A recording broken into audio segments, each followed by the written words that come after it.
नष्ट हो जाता है, मन की दुर्वासनाएं नष्ट हो जाती हैं। उसमें परमात्म चिंतन की ऐसी प्रबल इच्छा शक्ति जागृत होती है कि सब इच्छाएं भस्म हो जाती हैं। तो अब उसे मन कहो या परमात्मा कहो, वो परमात्म चिंतन में इतना तन्मय रहता है कि मन ही परमात्म स्वरूप का अनुभव हो जाता है। इंद्रियाणाम मनश्चास्मि, गीता में भगवान ने कहा है इंद्रियों में मन में स्वयं हूँ। तो भगवान का चिंतन करते हुए मन तदाकार रूप हो जाता है। मन का एक स्वभाव है तदाकार होना। जैसे अभी काम चिंतन करे तो काम ही हो जाएगा, क्रोध का चिंतन करे तो क्रोध हो जाएगा, तो भगवान का चिंतन करे तो भगवान हो जाएगा।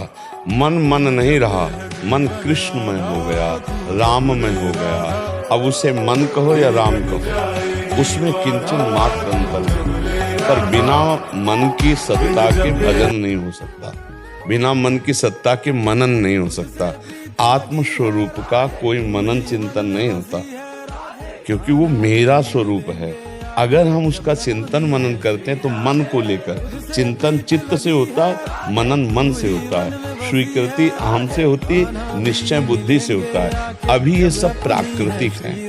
जब हम भजन करते हैं तो हमारा निश्चय भी भगवत स्वरूप होता है, परमात्मा स्वरूप, हमारा चिंतन भी परमात्मा स्वरूप होता है, हमारा मनन भी परमात्मा स्वरूप होता है, हमारी स्वीकृति भी परमात्मा की होती है। तो अंतःकरण जो है वो परमात्मा स्वरूप है। समझ पा रहे ना, पूरा अंतःकरण परमात्मा स्वरूप हो जाता है। जैसे विषयी पुरुष का पूरा अंतःकरण विषय में होता है, चिंतन विषय का, निश्चय के विषयों में सुख है, स्वीकृति कि मैं भोगा मैं भोगूंगा, पूरा अंतःकरण मनन भी उसी का। तो मन बुद्धि चित्त अहंकार ये विषयी पुरुष का प्रकृति से संबंधित होने के कारण विषयाकार होता है, और भक्त का भगवान से संबंधित होने के कारण भगवदाकार होता है। जहाँ अंतःकरण भगवदाकार हुआ वो आत्मस्वरूप को प्राप्त महापुरुष हो जाता है। जैसे दर्पण है, जब तक दर्पण है तब तक हम और दर्पण दो दिखाई दे रहे हैं, उसमें प्रतिबिंब, और दर्पण खींच लो तो केवल मैं बचा। तो जब अंतःकरण अपने धर्म से रहित हो गया, चिंतन मनन निश्चय स्वीकृति ये सब परमात्मा स्वरूप होकर शांत हो गए, तो बचा आत्मस्वरूप। वही जो अचिंत्य है, जो निराकार है, जिसका कोई आकार नहीं, वही स्वरूप हमारा है। उसका चिंतन नहीं होता, वो स्वरूप है हमारा। चिंतन इसी मन से होता है।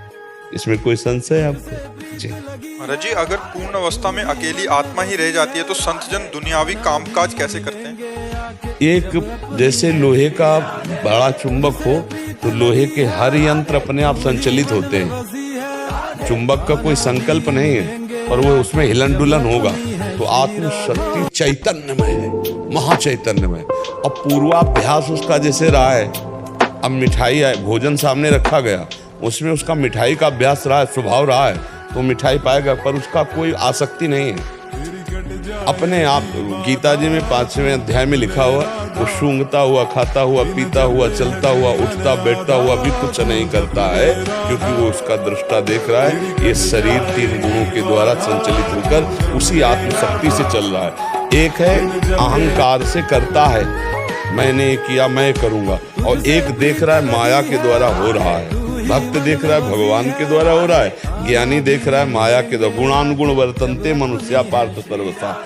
ये ना भी आप चला रहे हैं और न सिद्ध होने के बाद आप चलाएंगे, अब भी ये माया के द्वारा चल रहा है। लेकिन अहंकार आप किए हैं कि मैंने देखा मैंने सुना मैंने भोगा, तो फिर उसका दंड मिल रहा है कि हमारा बार बार जन्म बार बार मरण हो रहा है बिना किसी संकल्प के। जैसे कैसे जीवन चलता है, तो जैसे अच्छी ढलान पे इंजन बंद कर दिया जाए और ब्रेक छोड़ दी जाए तो गाड़ी रफ्तार से चल देगी। न पेट्रोल खर्चा हो रहा है, न इंजन चल रहा है, आराम से फ्री गाड़ी चल रही है। तो सिद्ध पुरुष की फ्री गाड़ी है। जो अहंकार है वो परमात्मा स्वरूप हो गया, और अब वो परमात्मा स्वरूप में स्थित होकर इस शरीर का राग रंग छोड़ दिया। अब जैसे ढलान में गाड़ी चल रही, ऐसे स्वभाव संस्कारवश जीवन यात्रा चल रही, और जहाँ खत्म हुई तो पहले ही अपने स्वरूप में था, उसको कोई बंधन